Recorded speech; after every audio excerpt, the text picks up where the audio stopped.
Bueno, ¿cuántos vinieron a recibir palabra de Dios en la mañana de hoy? Amén. Amén. Les voy a pedir que abran sus Biblias en Romanos capítulo 2. Romanos capítulo 2. Y en cuanto lo tengan se pueden poner de pie para la lectura de la palabra de Dios. La semana pasada comenzamos la serie de mensajes titulada Es Poder, basándonos en Romanos capítulo 1, donde dice que no me avergüenzo del Evangelio porque es poder de Dios, es poder de Dios. La semana pasada predicamos bajo el tema poder para encender, y yo creo que el Señor puso en marcha, puso en movimiento algunos proyectos que teníamos adormecidos en nuestras vidas, incluyendo nuestros proyectos de fe. Y hoy tenemos otro mensaje. Les voy a leer solamente un versículo en Romanos capítulo 2, versículo 4. Romanos capítulo 2, versículo 4, en cuanto lo tengan pueden decir amén. Amén. Y la palabra de Dios dice: ¿o menosprecias las riquezas de su benignidad, paciencia y longanimidad, ignorando que su benignidad te guía al arrepentimiento? Vamos a orar por la palabra. Vamos a estar predicando bajo el tema poder para redirigir.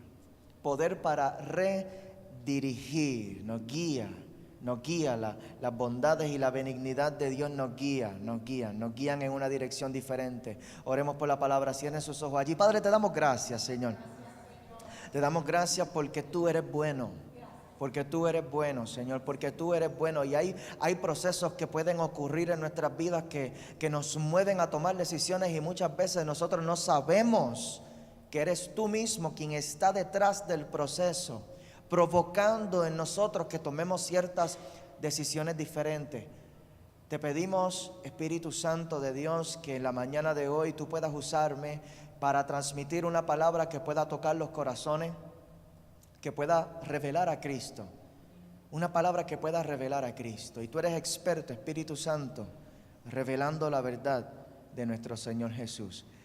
Te pedimos, Señor, que tomes control de nuestros corazones. Declaramos que nuestros corazones son tierra fértil para recibir la semilla de tu palabra, Señor, y declaramos que tu semilla en nosotros va a dar fruto al 100% en el nombre poderoso de Jesús. Y la iglesia de Jesucristo dice: amén, amén, amén. Gracias, Señor. Se pueden sentar. Poder para redirigir. Estuve buscando información acerca de cómo afectar la dirección de un objeto en movimiento. ¿Cómo se afecta la dirección de un objeto en movimiento? Y esto tiene que ver con física. Hay un concepto en física que se llama momentum, que tiene que ver con la fuerza que lleva a un objeto en movimiento. Y no es fácil, porque mientras más pesado sea el objeto y mientras más velocidad lleva el objeto, más difícil es afectar la dirección. Si recuerdan, hace algunos 2 años, si no me equivoco, mi esposa estuvo involucrada en un accidente terrible. Salió por las noticias, salió en las páginas de Facebook de emergencias médicas, salió en la página del municipio de Coamo, salió en algunos medios.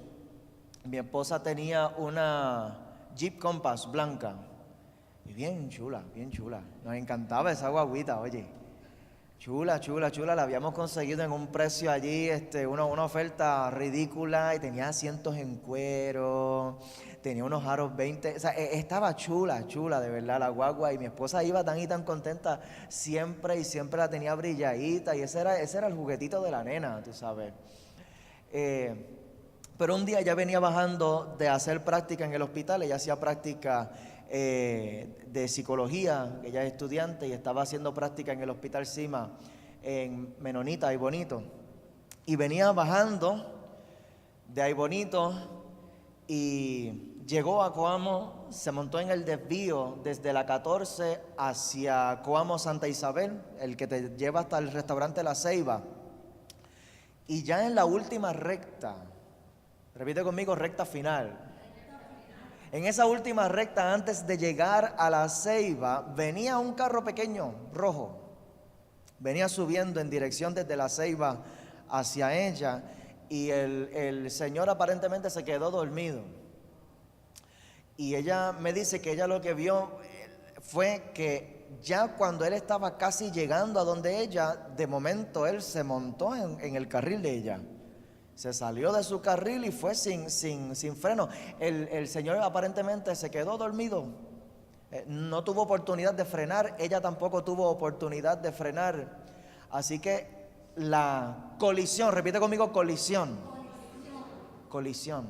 El impacto, el choque, fue tan y tan fuerte entre los dos vehículos que el bonete del carro del señor quedó completamente desprendido.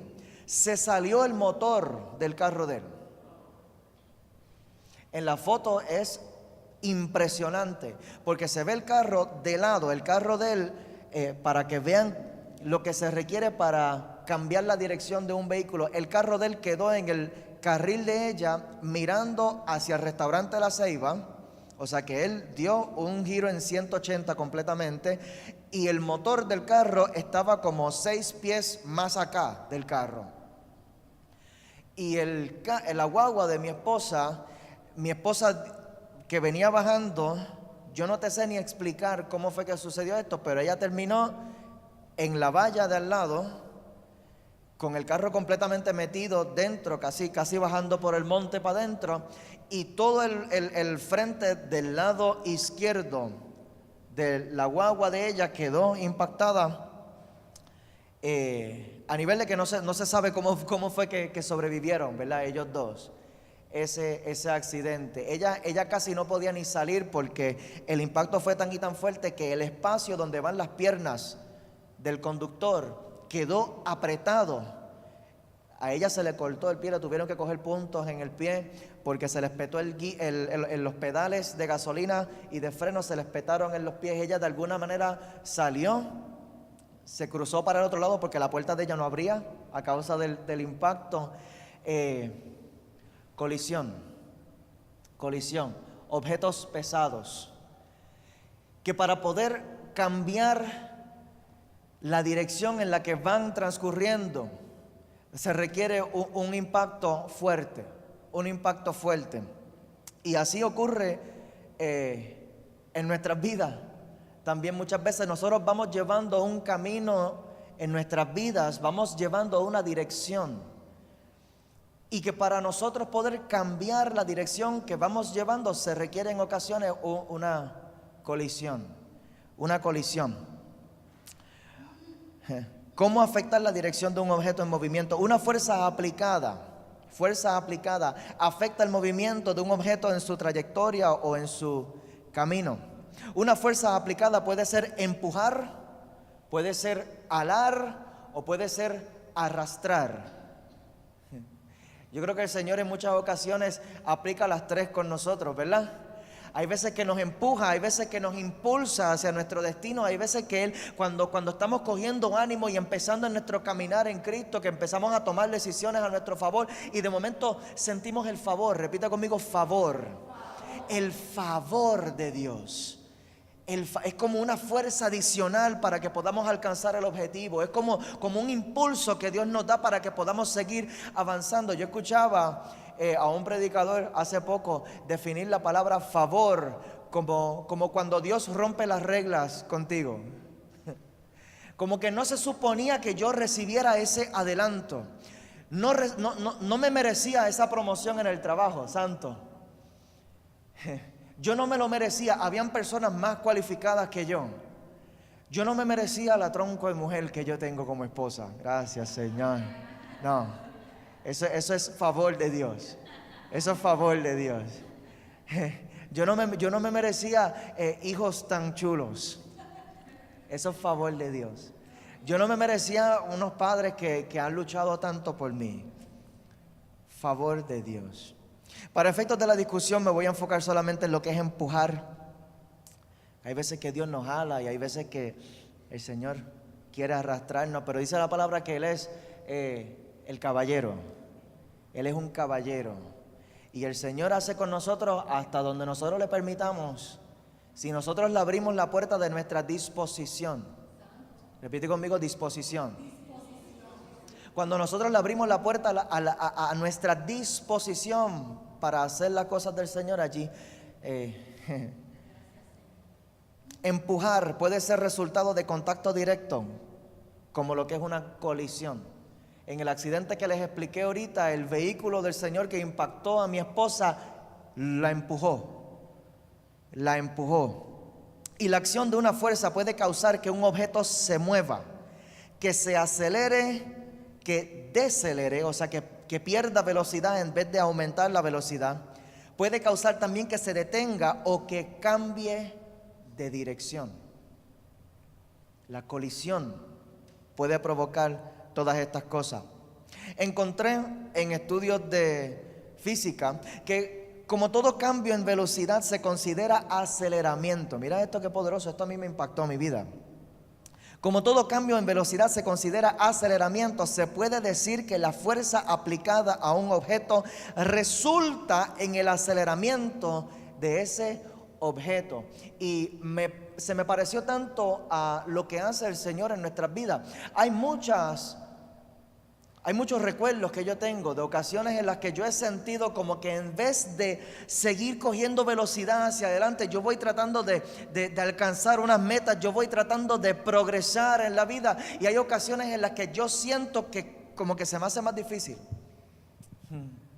Pero los científicos dicen que como quiera eso es aceleramiento. Y yo creo que en la fe, cuando Dios es el que está detrás del proceso, cuando es Dios quien pone frenos, cuando es Dios quien detiene tu paso en ocasiones, a mí me parece que también es aceleramiento espiritual. A mí me parece que aunque yo vea que el objetivo permanezca allí, hay un trabajo que el Espíritu Santo está haciendo en mi vida que posiblemente no me impulse a mí hacia el objetivo que yo estoy esperando, pero me está acelerando hacia el objetivo que el Espíritu Santo está tratando de lograr en mi vida. Está produciendo lo que leemos en el libro de Gálatas como el fruto. Repite conmigo, el fruto. El fruto del Espíritu: paz, benignidad, mansedumbre, paciencia, templanza, santo, contra los cuales no hay ley. No, que si nosotros podemos enfocarnos en el fruto que Dios está tratando de desarrollar en nosotros por medio del proceso, fíjate que esto va a cambiar nuestra actitud en medio del proceso. Que en vez de nosotros sentir quebranto, porque tal vez siento que estoy bajando velocidad en mi paso hacia alcanzar las metas que me he propuesto, pero cuando yo puedo entender que el Señor está haciendo una obra en mi vida, cuando yo puedo entender que el Señor está produciendo más de su fruto en mí. Gracias, Señor. Gracias, Señor. Porque aunque tenga que esperar más por esa promoción, yo sé que tú estás haciendo un trabajo en mi vida. Que aunque yo tenga que esperar más por la resolución de mi conflicto matrimonial, Señor, yo te doy gracias porque yo sé que tú estás haciendo un trabajo en mi vida. Que aunque yo tenga que esperar para que se produzca esa liberación en mis finanzas, Señor, yo te doy gracias porque yo sé que tú estás obrando en mí, tú estás desarrollando en mí esa templanza, tú estás desarrollando en mí esa convicción de lo que no se ve. La fe es difícil desarrollarla sin resistencia. El Señor hay veces que va a proponer delante de ti unas metas que van a ser difíciles de alcanzar para ejercitar tu fe. Que cuando tú estés perseverando para poder alcanzar esos objetivos, tú digas: Señor, ¿cómo es posible? Ahí tú estás desarrollando fe. Ahí tú estás desarrollando fe. Ese versículo 4 de Romanos 2 que termina diciendo que la benignidad de Dios nos guía a nosotros al arrepentimiento. Nos guía al arrepentimiento. Hoy vamos a predicar el Evangelio de Jesucristo, familia. Hoy nos vamos a lo básico. Me encanta que el Señor nos lleve. Nosotros vamos llevando una secuencia bíblica donde todas las semanas predicamos un capítulo. Y estos son temas que muchas veces se están obviando en algunas iglesias. Pero la benignidad de Dios nos guía al arrepentimiento. Esa palabra arrepentimiento, para los que estén tomando notas y no hayan recibido esto, es la palabra griega metanoia. Repite conmigo, metanoia. Metanoia. Esa palabra metanoia lo que significa es un cambio de mente. Cambio de mente. Cambio de mente. Cambio de mente. ¿Dónde está la mente? La mente, la mente, la mente, la mente. Los psicólogos dicen que la mente está entre el corazón y el cerebro, que en neurociencia está en el cerebro, pero aquellos que se enfocan un poquito más en lo afectivo dicen es que hay cosas que uno las siente aquí, ¿verdad? Hay cosas que uno las siente aquí. Que cuando es rico se siente rico aquí. Y cuando no es rico se siente también aquí, como que no es tan rico. Cambio de mente. Un cambio de, ¿qué es lo que ocurre en la mente? Los pensamientos, el procesamiento racional. ¿Cómo yo puedo razonar las cosas que ocurren a mi alrededor? ¿Cómo yo razono mis decisiones? ¿Cómo yo evalúo, cómo yo analizo, cómo yo planifico mi vida, cómo yo planifico mi día, cómo yo planifico mi primer mediodía, cómo yo planifico mi mañana, cómo yo planifico lo que va a ocurrir durante los primeros 15 minutos cuando suena el despertador? Mi esposa está escribiendo un libro acerca de la depresión y me estaba hablando algo poderoso acerca del botón snooze. ¿Cuántos tienen un despertador que tiene un botón snooze? Aunque sea en el teléfono, en el celular, cuando suena esa alarma y tú le puedes dar snooze, eso es como un botón mágico, ¿verdad? Porque yo sé que puedo descansar 15 minutos más, Señor. 10 minutos más. Ella hizo un cálculo, eso es rico, ¿verdad? ¿Se siente rico aquí? Sí. Cuando me puedo quedar 15 minutos más en la cama. Ella hizo un cálculo de cuánto nos roban esos 15 minutos todos los días por la mañana. Era una cantidad de horas increíble. Era como 5,000 y pico, 5,400 horas. Era una cosa así. Tú sabes todo lo que tú puedes lograr con 5,400 horas. Tú sabes todo lo que tú pudiste haber leído en ese ratito. Tú sabes todo lo que tú pudiste haber aprendido en ese ratito. Si tú tuvieras un libro para, mira, yo voy a dedicar esos 15 minutos. Tú sabes todo lo que tú pudieras haber orado en esos 15 minutos. Tú sabes todo lo que pudiste haber aprovechado de gestiones que tenías que hacer en vez de tenerlas atrasadas y tener que hacer todas las cosas apuradas y después meterte en el tapón para poder llegar al trabajo y con ese estrés y con esa ansiedad. ¿Cómo nosotros planificamos? Esto es un proceso que ocurre en la mente. Y la Biblia le conoce como alma, porque nosotros somos cuerpo, alma y espíritu. Y en el alma es donde ocurren todos estos procesos de análisis y de evaluación y todas estas decisiones que nosotros tomamos y cómo yo me voy a sentir ante esto que me sucedió y qué yo voy a hacer en base a esto, cuáles van a ser mis reacciones y cómo voy a seguir avanzando hacia lo que Dios me ha hablado. Son procesos que ocurren en la mente, metanoia, cambio de mente. Como se da en aquel que se arrepiente de un propósito que haya formado. Y esto yo no lo encontré en un diccionario bíblico. Esto yo lo encontré en un diccionario secular. Y mira qué brutal que hasta los seculares tienen una conciencia de propósito. Aquel que se arrepiente de un propósito que haya formado. Tú sabes que tú estás formando el propósito.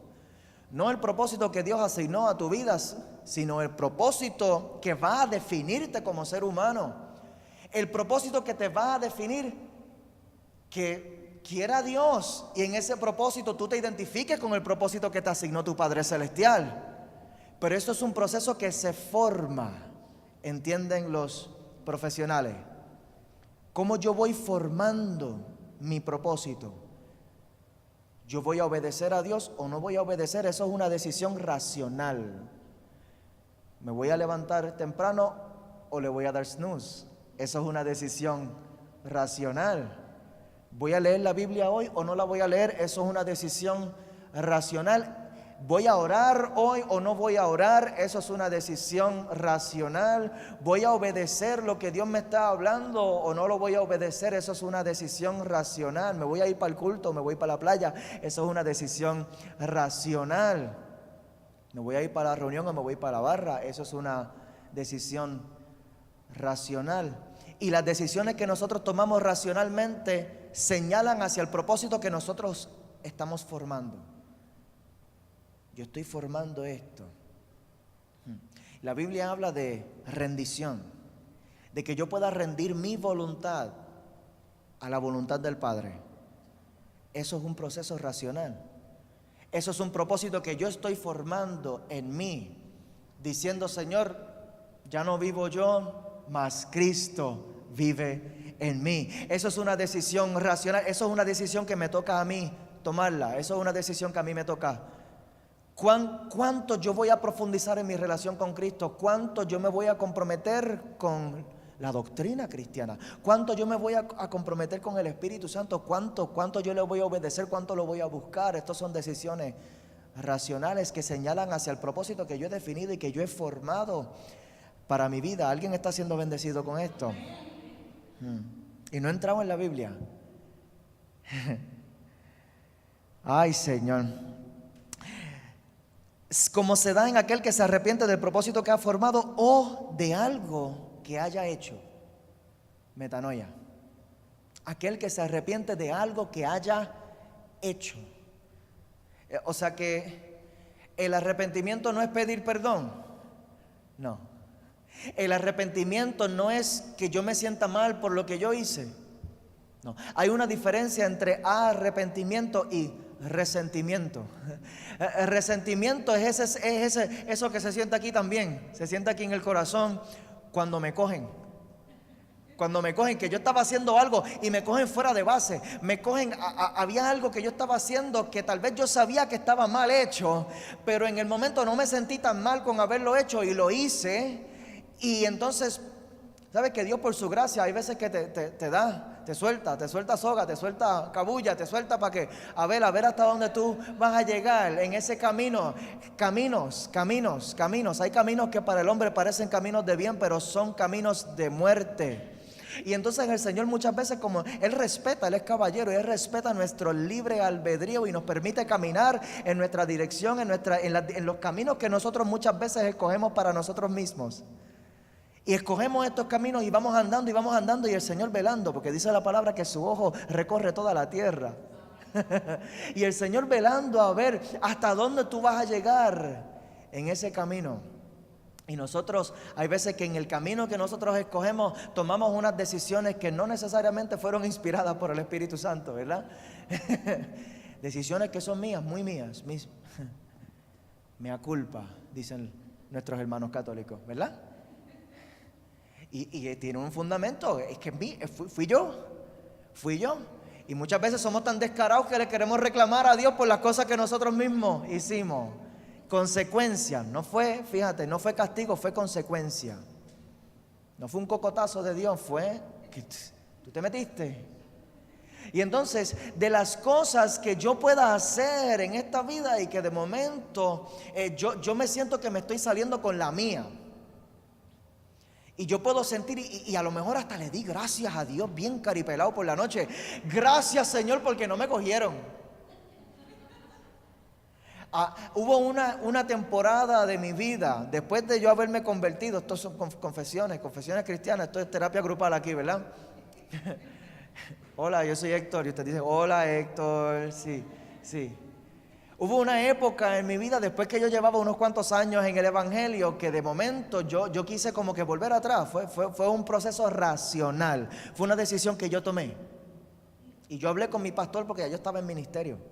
Y hablé con mi pastor y le dije, voy a salirme del ministerio por un tiempo, yo necesito un break. Tenía una crisis de identidad en mi vida, habían unas cosas que yo necesitaba descubrir de mí mismo. Y sabe que fue un error completamente. Eso es un paréntesis allí. Tratar de encontrar tu identidad fuera de la presencia de Dios, eso es un error total y absoluto. Me hice daño yo durante esos 2 o 3 años, le hice daño a muchas personas. Y los dones son irrevocables. Y el Señor te puede seguir usando. Y es vergonzoso ver a un cristiano que Dios lo use y que su vida esté en desorden. Aquí mismo en Romanos vemos a Pablo hablarle fuerte a los judíos que vivían en Roma. Decía, por culpa de ustedes el nombre de Jesucristo está siendo blasfemado. La gente dice, ay, ese es el Dios que tú predicas, ¿en serio? Eso fue un paréntesis. Pero en ese proceso yo decidí entonces alejarme y tomé algunas decisiones que me fueron llevando en otro camino. Y el Señor de momento tuvo que provocar esa colisión. Esas decisiones que muchas veces cuando nosotros las tomamos y no nos damos cuenta, ¿sabes qué? Habían veces que yo salía por la noche y yo sabía que yo iba a pecar. Y yo guiando de camino a encontrarme con los panas, con los que iba a pecar. Yo iba orando por el camino pidiéndole a Dios perdón de antemano. Señor, perdóname por las cosas que yo voy a hacer esta noche. Porque tenía una conciencia espiritual. Ya yo conocía la palabra. Y el Señor en su misericordia, yo creo que sí, me perdonaba. Pero como quiera, ¿sabes que el perdón de Dios no te exime de las consecuencias del pecado? Sí, voy a dejar que eso penetre un poquito allí, que marine, ¿verdad? Como la carne, que se deja marinando. El perdón de Dios no nos exime de las consecuencias del pecado. Y aunque sí, en el momento en el que yo dejé de resistirme al llamado de Dios, porque me resistí por algunos meses, cuando el Señor dijo, ya está bueno. Me pediste un break, te lo di, y el Señor comenzó a llamarme de vuelta, y me costó experimentar el resentimiento para yo poder llegar al arrepentimiento. Me costó que me cogieran en 2 o 3 cositas, que yo pensaba a lo mejor que me estaba saliendo con las mías. Yo pensaba, Señor, gracias porque me has perdonado y gracias porque no me han cogido. Y de momento me llamaban el pastor. Héctor, pero ven acá. O tenía unas conversaciones en mi casa un poquito incómodas también. Mira, tú sabes, sabemos que estás haciendo esto. No te creas que no nos hemos dado cuenta. No te creas que no nos hemos dado cuenta. Yo no sé para quién es esto. No te creas que no nos hemos dado cuenta. Porque es que no hay nada oculto bajo el sol. Y entonces cuando te cogen en el acto vergonzoso, eso es resentimiento. Resentimiento, lo hice mal. ¿Sabes? Tú sabías que lo estabas haciendo mal desde mucho antes, pero cuando te cogen ahí es que se siente mal de verdad. Cuando tú dices, ya yo no tengo cómo salirme del asunto, ya yo no tengo cómo taparlo más, ya yo no tengo. Pero aún así, hay personas que experimentan el resentimiento, pero no se arrepienten. Porque el arrepentimiento no es que te sientas mal por aquello que hiciste. El arrepentimiento es que tú cambies tu manera de pensar en base a eso que estabas haciendo. Eso es metanoia. Cambio de mente, cambio de mi manera de pensar. Es yo cambiar mi opinión en cuanto a lo que yo he estado haciendo. El Evangelio es como esa fuerza aplicada de Dios. El Evangelio en muchas ocasiones es como ese carro rojo del Señor que venía desde La Ceiba hacia acá, que impactó la guagua de mi esposa y la sacó de carril, la sacó de su camino, le cambió la dirección por completo y en algún momento lo detuvo la guagua de mi esposa. El Evangelio en muchas ocasiones es esa fuerza que el Señor Jesucristo aplica. Mira cómo funciona esto. El hombre va andando en su camino, tomando sus propias decisiones, y dice la palabra que va directo a la muerte. Tomando sus propias decisiones, y yo voy caminando por aquí de lo más confiado, y desde el cielo el Padre envía a su Hijo con una fuerza aplicada. Dice la palabra que el Evangelio es poder. El Evangelio es poder. Cuando Jesús toca la tierra y cobra una forma carnal, se hizo hombre, dice la palabra, en semejanza de pecado. Se hizo hombre, impacta la tierra con un evangelio que cambia la historia, pica la historia en la mitad. Todo lo que sucede a través de la historia se rige bajo lo que ocurrió antes de Cristo y lo que ocurre después de Cristo. Esto fue un impacto, una fuerza aplicada sobre la tierra y sobre toda la humanidad. Ahora mismo tú caminas por allí y todo el mundo sabe quién es Jesús. Han escuchado de Él. Y de momento ese impacto de Jesucristo en la humanidad cambió la dirección, la trayectoria, cambió el camino de muchas personas. Y cuando el evangelio de Jesucristo choca conmigo con esa fuerza aplicada, con ese poder que lo describe allí el apóstol Pablo en Romanos, ese poder que impacta, cambia el camino de tu vida, cambia el camino de tu vida.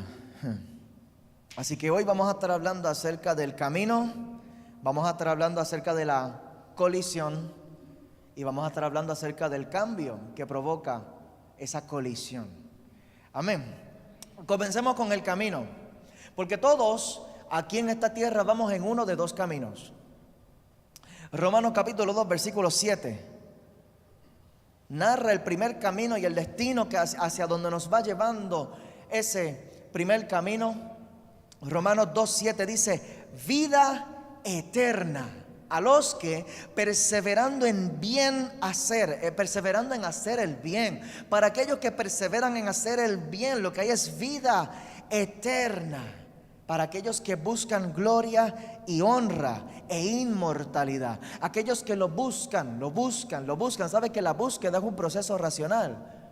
Yo tomo la decisión de buscar esto, yo tomo la decisión de buscar gloria, yo tomo la decisión de buscar honra a mi Dios, yo tomo la decisión de buscar esa inmortalidad que describe el apóstol Pablo aquí, esa vida eterna, esa eternidad, yo la busco, yo tomo una decisión. En cuanto se me presenta el evangelio, yo me veo cara a cara a una decisión que yo tengo que tomar. Yo voy a reaccionar. ¿De qué manera yo voy a reaccionar? Y ¿sabe qué?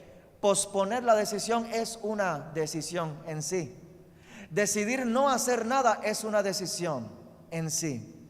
Ese versículo 7 habla de lo que es perseverancia, perseverando. Aquella gente que persevera en hacer el bien. Perseverancia lo que significa es acción y efecto de perseverar. Este verbo hace referencia a mantenerse constante en un proyecto ya comenzado. Aquí hay gente que ha comenzado proyectos de fe ya. Hay gente que en algún momento han recibido el evangelio de Jesucristo y le han dicho que sí a Dios. Habrá gente aquí que le haya dicho que sí a Dios. Eso es un proyecto que tú has comenzado en tu vida.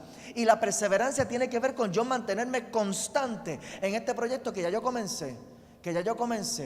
Si yo me comprometí con esto, yo voy a permanecer en esto porque yo voy a perseverar. Esto fue una decisión que yo tomé. Si yo traje hijos al mundo, yo estoy perseverando en la crianza con mis hijos. Yo no los voy a abandonar porque esto es un proyecto que ya yo comencé. Yo no lo voy a dejar. No lo voy a dejar. Si yo me casé con mi esposa, eso fue un proyecto que yo comencé. Yo no puedo obviar de mi mente el día en que yo me casé con ella. No, eso fue un proyecto que yo comencé y yo voy a perseverar en esto y yo lo voy a llevar hasta el final. Y la perseverancia se mide ante la resistencia. Cuando se pone duro el matrimonio, ahí es que tú dices de verdad si tú estás comprometido o no. Cuando comenzamos a tener esos roces y esas diferencias y cuando de momento tú quieres caminar en aquella dirección, pero yo sigo en esto y ¿por qué tú no caminas conmigo? Y que muchas veces hay que hacer sacrificios para hacer que esto funcione. Ahí es que se nota si yo estoy perseverando o no en esto.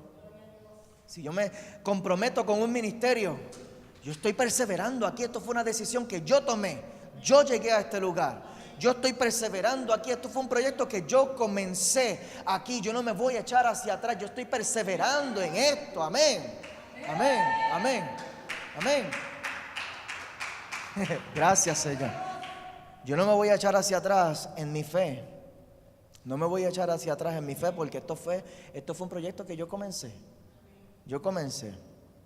Mantenerse constante en un proyecto ya comenzado, una actitud o en una opinión. Cuando yo persevero en esta opinión, tú sabes que la fe es una opinión que tú tienes en base a lo que tú encuentras en la Biblia. En base a lo que yo encuentro en la Biblia, yo decido si lo voy a creer o no. Yo decido cuál va a ser mi reacción ante el evangelio que Jesucristo me está proponiendo a mí. ¿Cómo yo voy a reaccionar en esto? Y en base a eso yo creo que sí. Yo creo que sí, que Jesucristo es el Hijo de Dios. Yo creo que Él vino a la tierra en una forma humana, a través de un nacimiento, a través de una virgen, murió por mis pecados para que yo pudiera ser perdonado, llegó a la cruz, fue sepultado y al tercer día resucitó de entre los muertos. Yo creo que sí. ¿Sabes que cuando tú dices yo creo que sí, eso es una opinión? Y tu opinión en base a la fe va a ser retada también todos los días. Va a ser retada constantemente para ver si tú estás perseverando en este evangelio o no, para ver si tú estás perseverando en esto que tú has creído, para ver si tú estás perseverando en lo que tú has recibido de parte del Señor, para ver si tú estás perseverando en la promesa que tú has recibido de salvación de parte del Señor. Yo lo creo. Yo voy a perseverar en esto. Aun cuando las circunstancias sean adversas, mira lo que encontré aquí. Aun cuando las circunstancias sean adversas a los objetivos que pueden ser cumplidos. Y ese es el contexto bajo el cual se mide tu perseverancia ante la adversidad.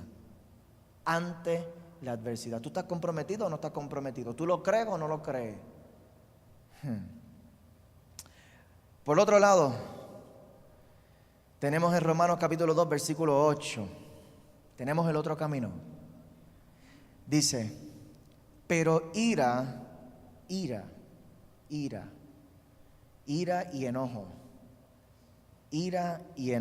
a los que son contenciosos y no obedecen a la verdad, sino que obedecen a la injusticia. Ira. En un lado tengo vida eterna.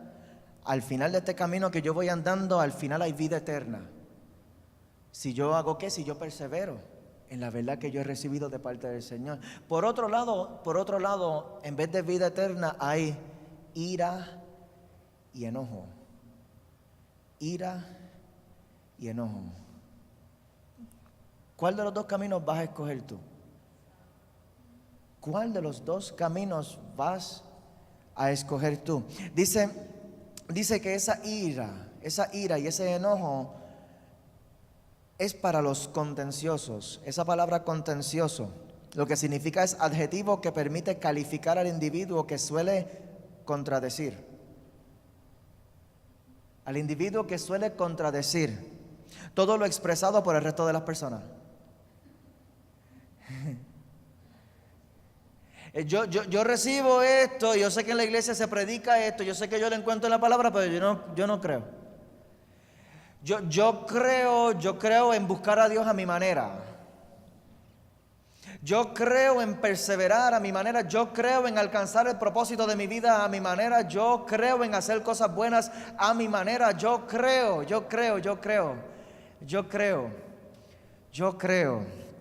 También se utiliza como sinónimo de disputa o enfrentamiento. Y hay un espíritu de disputa y enfrentamiento en contra del evangelio en esta generación. Es una cosa terrible. Servirle a Cristo en esta generación es bastante retante, porque todo el mundo quiere enfrentarse a ti. Te quieren señalar, te quieren criticar, quieren decirte que eres anticuado, quieren decirte que ay, el santito este.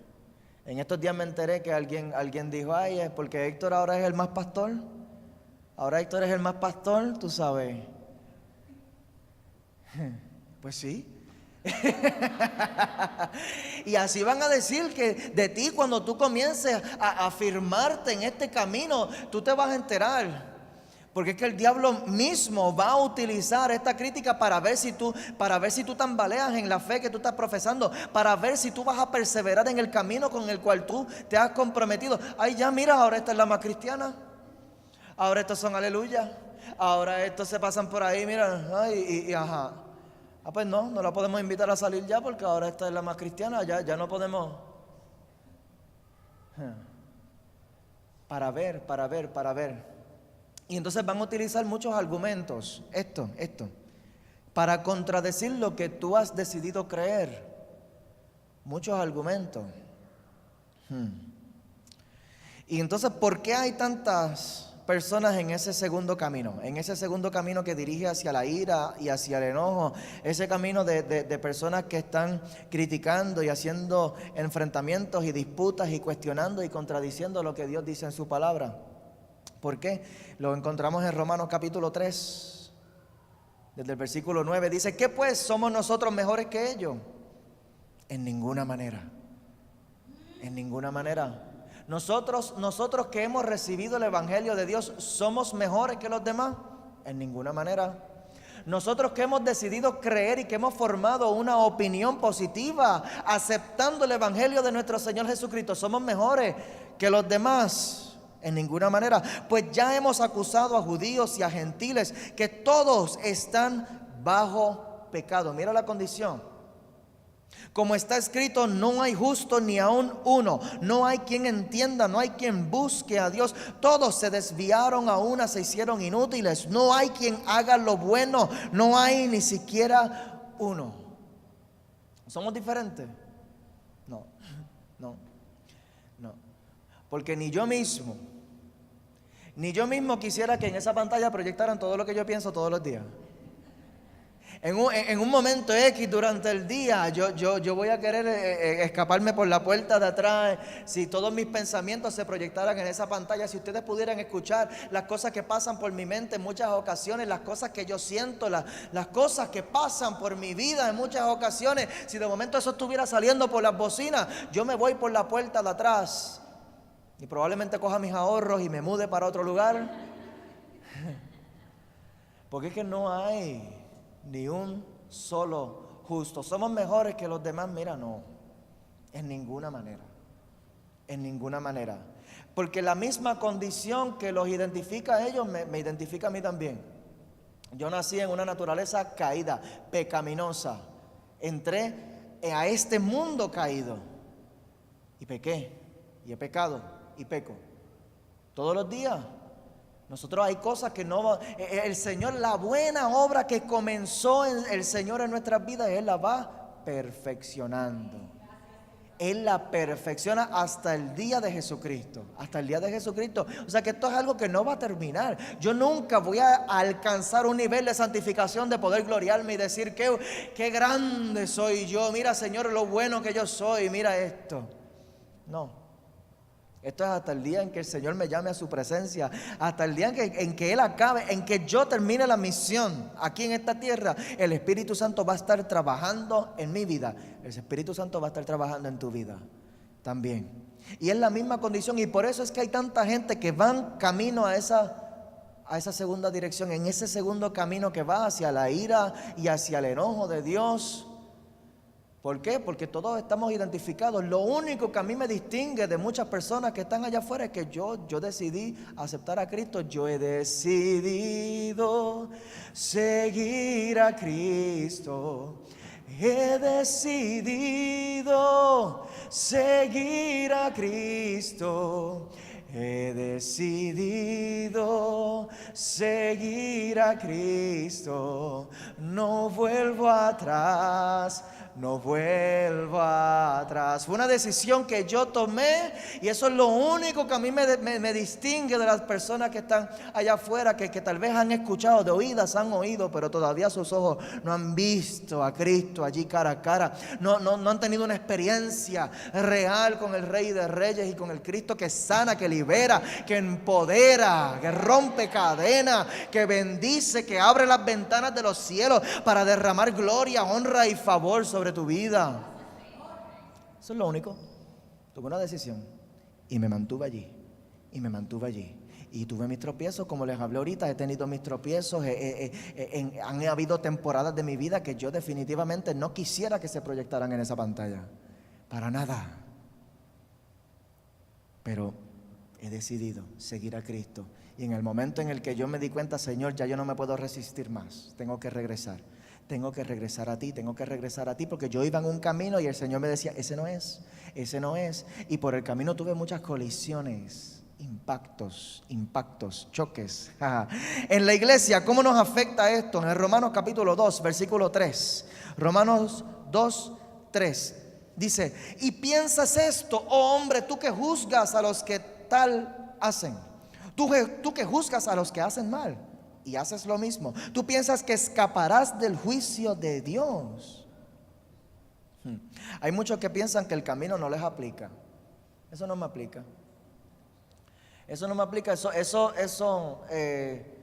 porque como yo no he recibido mucha palabra, pues eso no me va a aplicar. Tú sabes que cuando tú vas a 50 millas en una zona escolar y te para el guardia, te para el guardia que está después de la curvita, como están haciendo últimamente, que se paran detrás de la curvita para que tú no veas los biombos, para que tú no veas que hay una patrulla allí. Y cuando tú estás dando esa curva ya a 50 millas, ¡woo!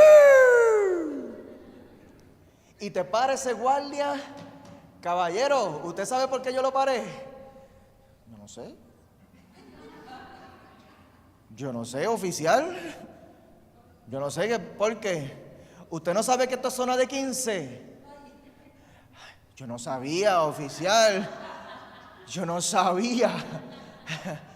Perdóname. De momento nos ponemos bien espirituales, bien arrepentidos. Perdóname. Perdóname de verdad, pero yo no sabía. Yo me disculpo. Mira, no me di cuenta. No había niños, yo no vi movimiento en la escuela, yo no vi, yo no sabía, y hay un letrero, ay, yo no lo vi, yo no sabía. El desconocimiento de la ley no te exime de la ley. El ticket va, el boleto va, y esos son los que pican de verdad, porque tú dices, si yo hubiera visto, ay, el letrero, pero el desconocimiento de la ley no te exime de la ley.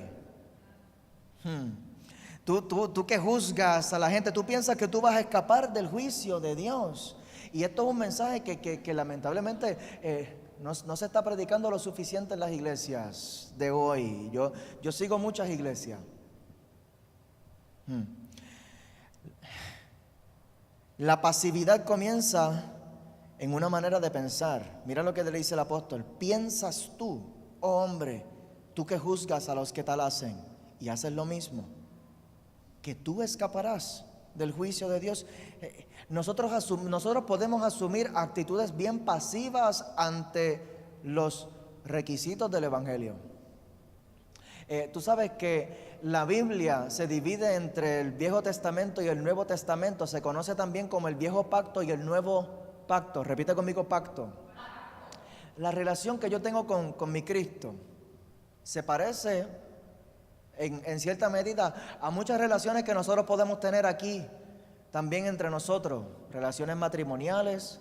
Tal vez la relación matrimonial es la más que se parece. Dice la palabra que Cristo cuando venga, Él va a venir por su esposa. Él busca a su esposa limpia, sin mancha. Y en la relación matrimonial hay condiciones y hay beneficios. En el pacto que yo hago con mi Señor Jesucristo hay condiciones y hay beneficios. Y yo no puedo pretender aprovechar los beneficios si estoy en incumplimiento con las condiciones. Las promesas de Dios están sujetadas al cumplimiento de las condiciones. Para yo poder recibir la salvación y vida eterna, yo tengo que creer. Y tú sabes que la fe real se nota. La fe real, la fe genuina se nota. Tú le preguntas a la gente por ahí, si tú haces una encuesta, ¿tú crees en Dios o no crees en Dios? Y la gran mayoría de la gente te va a decir que sí, yo creo. Se te nota, es la pregunta real. Se te nota que tú crees. ¿Tú estás siguiendo a Cristo o no estás siguiendo a Cristo? Y mucha gente te va a decir que sí, pero se te nota. La fe sin obras es muerta, dice la palabra. Hay visitas hoy que a lo mejor están diciendo, hoy era el día equivocado para venir a esta iglesia. No. Pero este Evangelio 101, hay cosas mucho más avanzadas que nosotros recibimos bien fácilmente de parte del Señor, unas promesas y una gloria y la unción, y nos encanta hablar de unción y de promesa, y nos encanta hablar de aceleramiento y de que las murallas se caen y de que el poder de Dios se mueve y que hay liberación y que hay prosperidad y que hay provisión. Pero entonces en las cosas más básicas, más elementales, ahí ¿estamos en cumplimiento o no estamos en cumplimiento?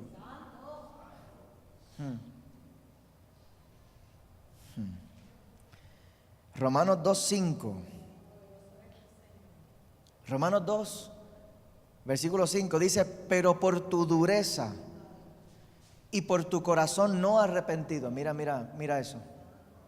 Por tu dureza y por tu corazón no arrepentido, atesoras para ti mismo ira para el día de la ira y de la revelación del justo juicio de Dios. Hay un día. Y hay gente que ha dicho, no, si no ha regresado Jesucristo en 2000 años, ya no va a regresar. Hay un día, no descuides la profecía, no descuides la promesa. No descuides la promesa. Y esto a nosotros nos pone un reto, nos pone una presión como cristianos de que hay que salir a hacer el trabajo. Hay gente que cuando llegue el justo juicio de Dios se van a quemar en ese lugar de ira y de enojo.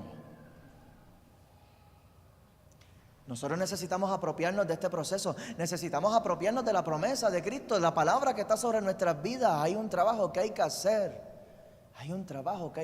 Y el primer paso es comprometernos con el camino correcto.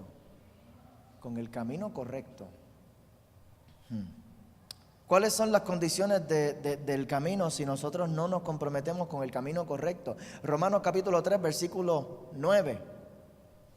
La condición: ¿qué pues? ¿Somos nosotros mejores que ellos? Como les hablé ahorita, en ninguna manera, pues ya hemos acusado a judíos y a gentiles que todos están bajo pecado. Y estar bajo pecado es tener el pecado sobre ti. Y entonces el pecado pesa, la culpa pesa. Dice la palabra que aún nuestras propias conciencias a nosotros nos reclaman. Nos sentimos mal, se siente mal aquí. Cuando yo estoy ocultando mi condición, cuando yo estoy ocultando las cosas, cuando yo tengo que ocultar mis decisiones, cuando yo tengo que ocultar con quién yo estoy hablando, cuando yo tengo que ocultar las cosas que estoy haciendo, cuando nadie me ve, cuando yo tengo que ocultar lo que hay aquí, eso pesa. El pecado sobre mí pesa. Entonces, lo que Dios nos propone es un intercambio. Romanos capítulo 3, versículo 24. Dice: siendo justificados gratuitamente por su gracia mediante la redención que es en Cristo Jesús. La redención, hay redención para tu vida. ¿Sabes lo que significa redención? Es que tú puedes estar amarrado o esclavizado. Es la terminología teológica más correcta. Que estás siendo esclavizado y estás bajo el dominio de un amo, de un señor que tiene poder y autoridad sobre tu vida. Y para poder liberarte de ese lugar tiene que haber un precio que se pague. Esa es la redención de nuestro Señor Jesucristo. Es el Señor pagando el precio para que tú puedas salir libre. Santo Dios. A quien Dios puso como propiciación por medio de la fe en su sangre, para manifestar su justicia a causa de haber pasado por alto en su paciencia los pecados pasados. Mira que Dios es paciente, y Él está dispuesto a pasar por alto en su paciencia tus pecados pasados. Él está dispuesto. Yo le doy gracias a Dios por eso, porque el Señor está dispuesto a pasar por alto los pecados de mi pasado. El Señor está dispuesto a pasarlos por alto. Propiciación tiene que ver con expiar o con aplicar el castigo correspondiente a la falla. Y esto es un término que se usa porque los judíos todavía practican la ceremonia. Para poder liberar al pueblo del castigo de sus pecados, traen un cordero, y lo degollan como un sacrificio de expiación. O sea que el castigo que se supone que sea sobre este pueblo a causa del pecado que este pueblo cometió, ese castigo es sobre el sacrificio del cordero. Eso es propiciación. Esa transferencia del castigo que se supone que sea sobre mí. Esto es el evangelio, mi gente. Este es el evangelio de Jesucristo. El castigo que se supone que a causa del pecado que yo estoy cargando, a causa del pecado que está sobre mi vida, hay un castigo correspondiente a este pecado. Y la propiciación es la transferencia de este castigo que me corresponde a mí sobre el Cordero. Y esto fue lo que hizo el Señor Jesucristo con nosotros cuando impactó, tuvo esa colisión aquí en la tierra con la humanidad, porque el hombre iba en su camino directo hacia el enojo y hacia la ira de Dios, y el Señor, nuestro Padre Celestial, envió a su Hijo, porque de tal manera amó Dios al mundo, que envió a su Hijo unigénito, para que todo aquel que en Él crea no se pierda, mas tenga vida eterna. Que no se pierda en ese lugar de enojo y de ira, mas tenga vida eterna. Que no se pierdan. Y envió entonces a su Hijo para provocar esa colisión con la humanidad, para provocar esa colisión contigo y conmigo, para ver, porque posiblemente las opiniones que yo tengo están tan y tan arraigadas, que yo soy como un vehículo pesado y voy en una dirección tan y tan seguro de mí mismo, que yo voy en este camino y se requiere un impacto, una colisión fuerte para que yo pueda cambiar de camino. Colisión. Voy a cerrar con esto ya. En Hechos capítulo 9, quiero que vayan conmigo a Hechos capítulo 9, ya yo estoy terminando. Porque el apóstol Pablo le escribe esta carta a los romanos, no como aquel que no haya experimentado estas cosas de las cuales él está hablando, sino que él lo habla de experiencia propia. El apóstol Pablo lo habla de experiencia propia. Hechos capítulo 9, leo desde el versículo 1, dice: Saulo, respirando aún amenazas y muerte contra los discípulos del Señor, vino al sumo sacerdote y le pidió cartas para las sinagogas de Damasco, a fin de que si hallase algunos hombres o mujeres de este camino, los trajese presos a Jerusalén. Mas yendo por el camino, repite conmigo, camino. Él iba en ese camino. Él estaba comprometido en ese camino. Él había ido y había pedido cartas de autorización para arrestar a toda esta gente. Él estaba comprometido con ese camino. Él tenía sus opiniones bien arraigadas. Él estaba firme, como un vehículo pesado en ese camino. Se iba a requerir una colisión fuerte para cambiarlo de esa dirección. Se iba a requerir un impacto poderoso para que él pudiera cambiar de mente ante todas las cosas que él tenía ya bien grabadas y bien seguras en su corazón. Mira esto: mas yendo por el camino, aconteció que al llegar cerca de Damasco, cerca del lugar donde él iba a hacer todas esas fechorías, cerca del lugar, y mira la gracia de Dios que te detiene justo a tiempo, antes de tú cometer las peores faltas, antes de tú embarrarte por completo, antes de tú hundirte en el lugar más oscuro de donde tu conciencia no te va a poder sacar jamás. Allí está el Señor Jesús entrando en ese lugar, colisionándote, impactándote para provocarte a que tú puedas cambiar de mente. Repentinamente le rodeó un resplandor de luz del cielo, y cayendo en tierra. La colisión puede provocar diferentes cosas, como aprendimos ahorita, ¿verdad? Te puede acelerar, te puede empujar, te puede desacelerar o te puede detener. Y hay veces que Dios tiene que detenerte por completo, a ver qué es lo que tú vas a hacer. ¿Qué es lo que tú vas a hacer ahora? Ya no te queda más remedio. Y el Señor te da rienda suelta hasta cierto punto. Pero llega el momento en el que te tiene que detener, a ver cómo tú vas a reaccionar ahora cuando ya no puedes ocultar más esto. ¿Cómo tú vas a reaccionar ahora, cuando está salido ya a la luz? ¿Cómo es que tú vas a reaccionar? Tienes que tomar una decisión. Cayó en tierra, oyó una voz que le decía: Saulo, Saulo, ¿por qué me persigues? Ese es el impacto de Dios.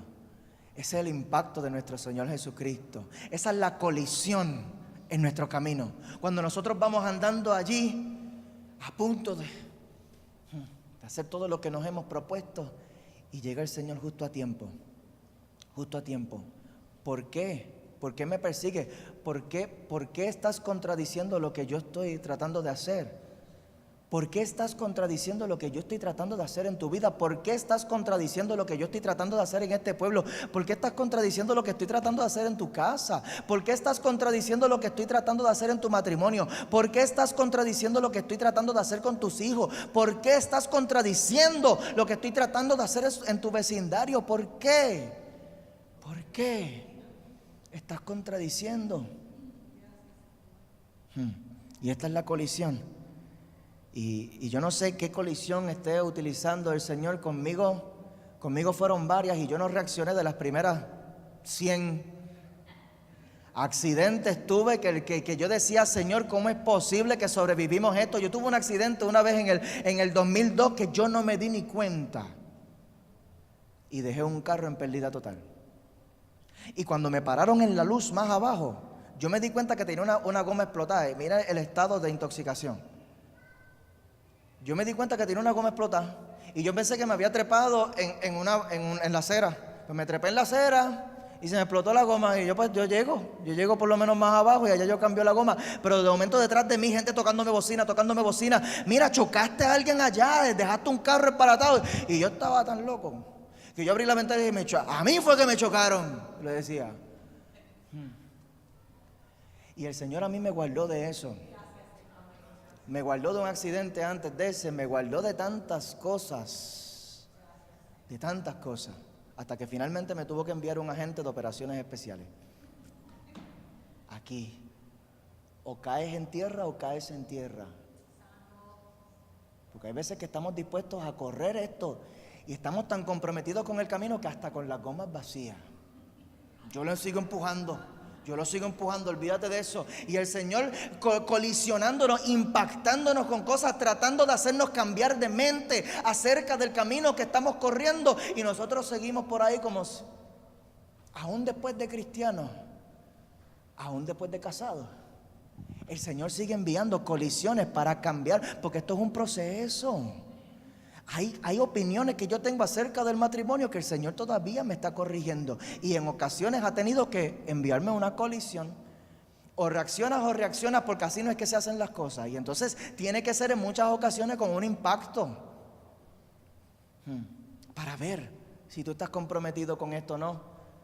Para ver si tú vas a cambiar de mente, porque el Señor te ve que tú vas en una dirección. Y si tú sigues en esta dirección, lo que te espera es enojo y es ira.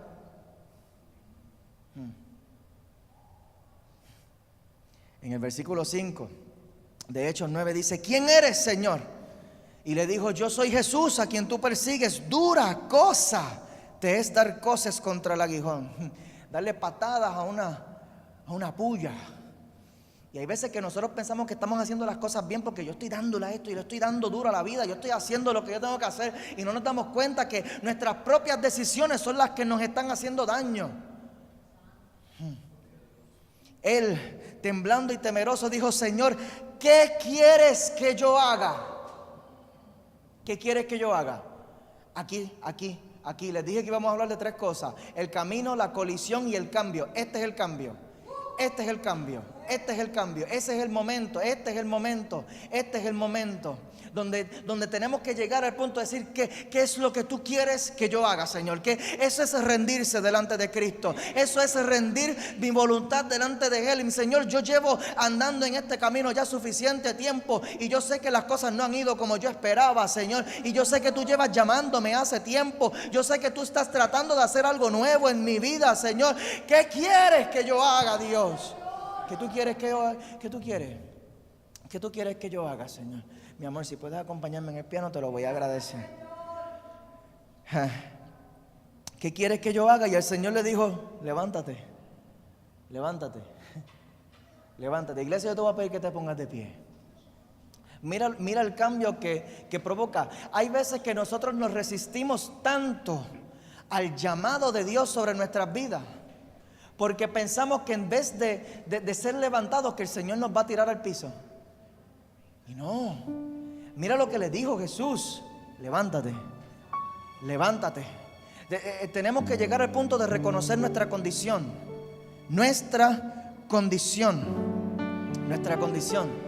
Dice la palabra que Pablo cayó en tierra y que cuando trataba de pararse, él no podía ver. El caer en tierra representaba la condición de su vida.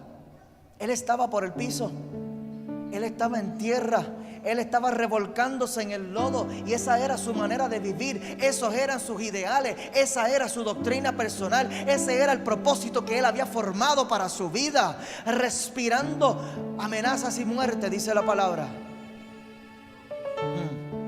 Y en esa condición que de momento reveló, Pablo, es que así es que tú estás viviendo. Tú piensas que estás bien porque sigues caminando.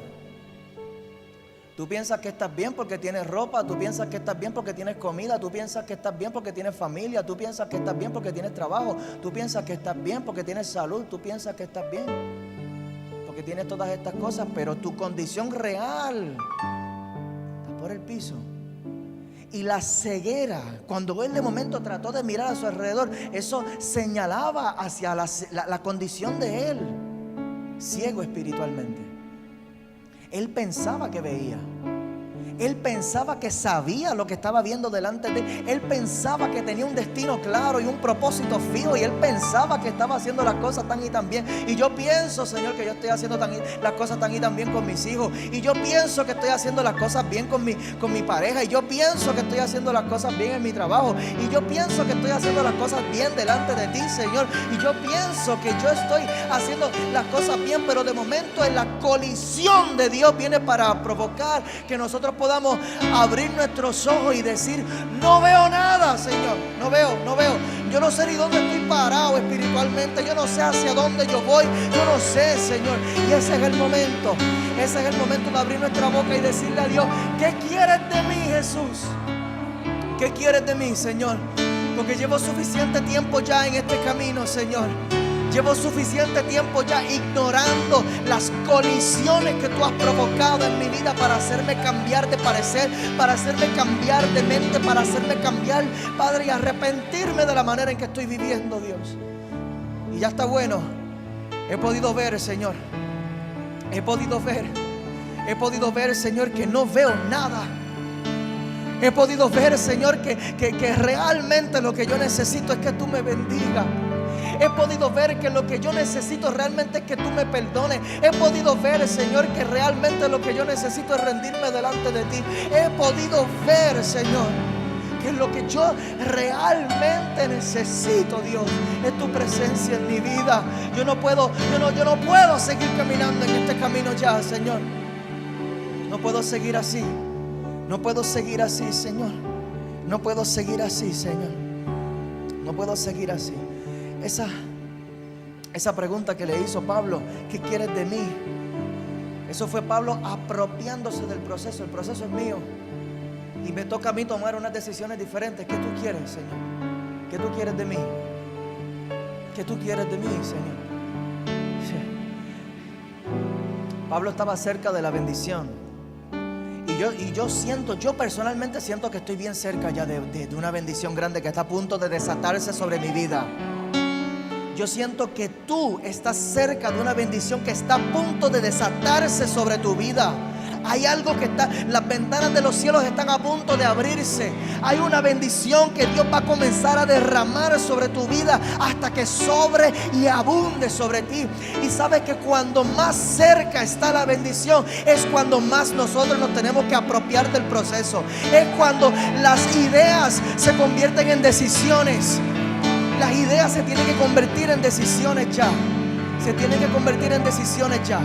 Yo tengo ideas acerca de cómo se dan las cosas, pero este es el momento de tomar las decisiones. Este es el momento de accionar sobre eso que Dios ha hablado sobre tu vida. La bendición está cerca y te toca a ti. Te toca a ti. Te toca a ti convertir esa visión en un movimiento. El cambio se vio en la vida de Pablo de una manera poderosa. Dice la palabra que ya en el versículo 8, después que recobró la vista y todo, estaba hasta predicando. En el versículo 17, perdóname, él terminó predicando, no gloriándose de sus propias obras, porque muchas veces nosotros nos confiamos en que estamos haciendo las cosas bien. Pablo era un fariseo, un doctor en la ley, gloriándose en las cosas buenas que él hacía. Pero en Hechos capítulo 9 versículo 20 dice: enseguida predicaba a Cristo en las sinagogas, diciendo que este era el Hijo de Dios. Nosotros no somos justificados por medio de las cosas buenas que nosotros podamos hacer. Somos justificados por medio de la fe. Y Pablo dejó de apoyarse sobre las cosas buenas que él había hecho. Sabrá Dios cuánto dinero él había donado. Sabrá Dios cuánta gente había ayudado. Sabrá Dios cuántas cosas había hecho. Y no. Dice la palabra que lo dio por pérdida después. Dice, no. Jesús. Jesús. Se trata de Jesucristo. Se trata de Jesucristo. Se trata de Jesucristo. Y este es el tiempo de abrir nuestra boca y comenzar a predicar a Jesucristo. Este es el tiempo de darle la gloria a Jesucristo. Este es el tiempo de comprometernos con Jesucristo. Este es el tiempo de nosotros cambiar nuestra mente acerca de la manera en que nosotros estamos llevando nuestro camino. No. Yo cambio mi mente y cambio mi camino porque yo tuve una colisión con el Evangelio de Jesucristo. Y Él trajo buenas noticias a mi vida. Él trajo buenas noticias a mi vida, porque yo pensaba que yo iba a tener que cargar con la culpa de esto toda mi vida, y Él me trajo el perdón de mis pecados. Yo pensaba que iba a tener que cargar con esta depresión toda mi vida, y Él rompió mis cadenas. Yo pensaba que yo iba a tener que arrastrar este dolor toda mi vida, y Él me liberó. Él me liberó. Él me liberó. Somos justificados por medio de la fe. Más adelante profundizamos en lo que es ser justificado, pero es básicamente cuando se prueba que tú eres inocente. Es un término que se utiliza para ese acto cuando el juez determina que tú eres inocente. Y eso es lo que hace el Evangelio con nosotros. Que ya no tengo que seguir cargando con la culpa de las cosas que yo he hecho. Ya no tengo que seguir cargando con la culpa ni con el rencor de lo que me hicieron. Ya yo soy inocente porque yo estoy cubierto con la sangre de Cristo. Gracias, Señor. Gracias, Señor. Yo le voy a pedir a los servidores que comiencen a servir los elementos. Vamos a celebrar la Santa Cena hoy. Vamos a cerrar este mensaje celebrando la Santa Cena. Hagan esto en memoria de mí. Decía Jesús en esa última noche que Él tuvo con sus discípulos. Celebró esa Santa Cena con ellos. Nosotros cambiamos de dirección en nuestro camino. Una, porque necesitamos ser justificados. Necesitamos ser inocentes delante de Dios. Que ese peso de la culpa de mis errores se ha removido ya. Y necesitamos cambiar de dirección para honrar el sacrificio de nuestro Señor Jesucristo. Para honrar el sacrificio de nuestro Señor Jesucristo. Así que les voy a leer 1 Corintios capítulo 11, versículo 29. Dice: porque el que come y bebe indignamente, sin discernir el cuerpo del Señor, juicio come y bebe para sí. Y tenemos una práctica en la iglesia de celebrar la Santa Cena, participar del jugo y del pan, todos aquellos que hayan tomado esa decisión racional de entregar sus vidas a Jesucristo. Que, como les mencioné ahorita, es una decisión que se sella en el bautismo. Gracias. Se sella en el bautismo. Cuando yo delante de los hombres confieso abiertamente, yo voy a seguir a Cristo. No vuelvo atrás, no vuelvo atrás. Entonces, invitamos a que todo aquel que se haya bautizado en las aguas, que pueda participar del jugo y del pan, porque estamos honrando el sacrificio de nuestro Señor Jesús en la cruz. Dice la palabra que aquel que come y bebe indignamente, o sea que sin valorar,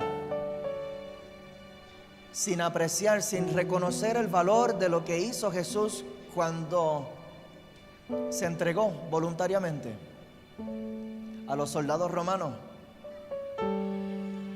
que lo abofetearon, que lo escupieron,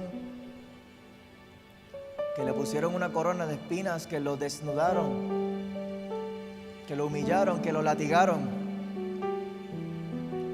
y que finalmente lo treparon en un madero, en una cruz romana, y que lo hizo por ti y por mí, para que esa ira y ese enojo que Él experimentó durante ese día, todo un día, dice la palabra que desde la noche del viernes hasta el otro día, todo un día siendo acusado, siendo humillado, siendo criticado, siendo lastimado. Esa ira y ese enojo que fue sobre su vida ese día fue para librarnos a ti y a mí, para que nosotros no tuviéramos que experimentar esa ira y ese enojo por toda la eternidad. Esa fue la colisión de Jesús con la humanidad. El impacto de Dios no fue un golpe contra tu vida, sino fue un golpe contra su propia vida, para que tú no tuvieras que coger ese cantazo.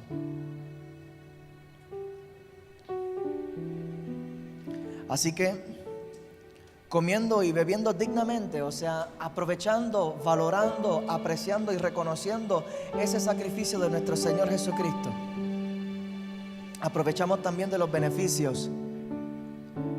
Continúa en el versículo 30, que aquellos que comen y beben indignamente, dice, por lo cual hay muchos enfermos y debilitados entre vosotros, y muchos duermen. Entonces, como consecuencia negativa, señala hacia una consecuencia positiva también de todos aquellos que comen y beben dignamente, valorando y reconociendo el sacrificio de nuestro Señor Jesucristo, valorando y reconociendo lo que Él hizo, pagando con su vida el precio de mis errores. Así que cuando yo participo dignamente, con ese conocimiento, con ese respeto, asignándole ese valor, hay promesa de sanidad sobre mi vida también. Hay promesa de sanidad sobre mi vida también. Hay promesa de sanidad sobre tu vida también. Dice la palabra que por sus llagas fuimos nosotros curados. Hay promesa de sanidad sobre tu vida también. Les voy a leer Mateo capítulo 26 dice, y mientras comían tomó Jesús el pan y bendijo y lo partió y dio a sus discípulos. Padre, te damos gracias, Señor. Te damos gracias por el pan que simboliza el cuerpo tuyo, Señor, que fue azotado y crucificado por el perdón de mis pecados, para que el castigo que me corresponde a mí pudiera ser transferido sobre ti, que eres el Cordero de Dios. Te damos gracias, Señor. Te damos gracias por el sacrificio de tu cuerpo. Gracias, Señor. Bendecimos tu sacrificio, Señor. Bendecimos este pan. Tomad y comed. Este es el cuerpo de Jesús. Pueden comer el pan.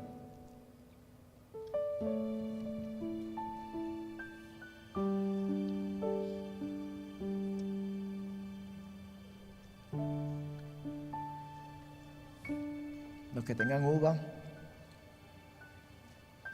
pueden comer la uva. En el versículo 27 continúa diciendo, y tomando la copa, y habiendo dado gracias, les dio, diciendo, bebed de ella, porque esta es mi sangre del nuevo pacto, que por muchos es derramada para remisión de los pecados. Te damos gracias por la sangre que tú derramaste en la cruz del Calvario, Señor, para que yo pudiera tener vida y vida en abundancia, Señor. Pueden tomar el jugo.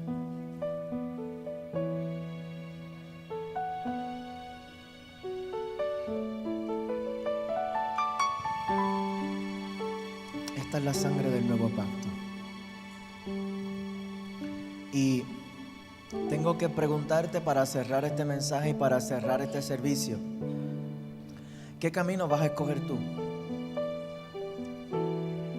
Si hubiera alguno aquí entre nosotros que todavía no haya tomado la decisión de comprometerse con el camino de Jesús, dice la palabra que al final lo que te espera, al final de este camino es vida eterna. Vida eterna. Si hubiera alguien aquí que todavía no tenga esa seguridad de salvación, yo te voy a pedir que tú, si tú quieres aceptar lo que Jesús hizo por ti y tú quisieras entregarle tu vida a Él hoy, yo te voy a pedir que tú levantes tu mano allí al cielo. Yo quiero esto para mi vida, Señor. Yo quiero esto para mi vida, Dios. Yo quiero esto para mi vida. Yo quiero esto para mi vida. Yo quiero seguirte a ti, Señor. Yo quiero vivir para ti. Yo quiero vivir en esa vida en abundancia, en ese gozo. Yo quiero tener seguridad de salvación cuando llegue el día del juicio. Yo quiero, Señor. Yo quiero.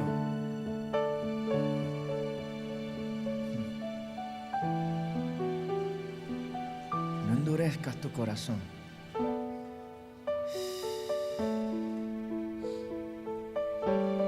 Que a causa de tu corazón endurecido y a causa de tu falta de arrepentimiento, atesoras para ti ira en el día del juicio. Atesoras. No atesores ira para el día del juicio. No atesores ira para el día del juicio.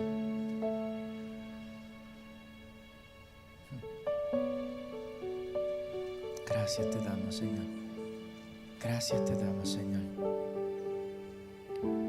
Los que pasaron aquí al frente, yo les voy a pedir que repitan esta oración conmigo, porque hoy es el día de tu salvación. Hoy es el día de tu salvación. Hoy es el día en el que cambia el camino de tu vida. Te sales del camino de la ira y del enojo de Dios y entras en un camino de vida eterna que conduce a vida eterna. Todo aquel que quiera acompañarnos en esta oración para reafirmar su compromiso con el Señor, yo les invito a hacerlo. Yo aprovecho también para reconciliarme con el Señor cada día. Pueden repetir esta oración conmigo. Padre, yo te doy gracias por la vida que tú me has dado y te pido perdón por todos mis pecados.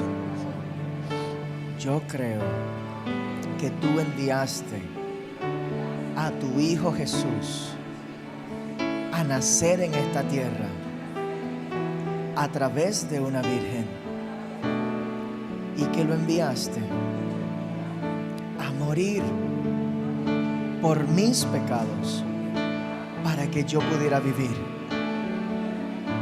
Yo te entrego mi vida hoy y te pido que escribas mi nombre en el libro de la vida, para que en el día del juicio yo pueda pasar a tu presencia y pasar toda la eternidad con vida eterna, en el nombre de Jesús. Amén. Dale un aplauso allí al Rey de Reyes y al Señor de señores, aquel que murió por ti. Gracias, Señor. Gracias, Señor. Gracias, Señor. Gracias, Señor.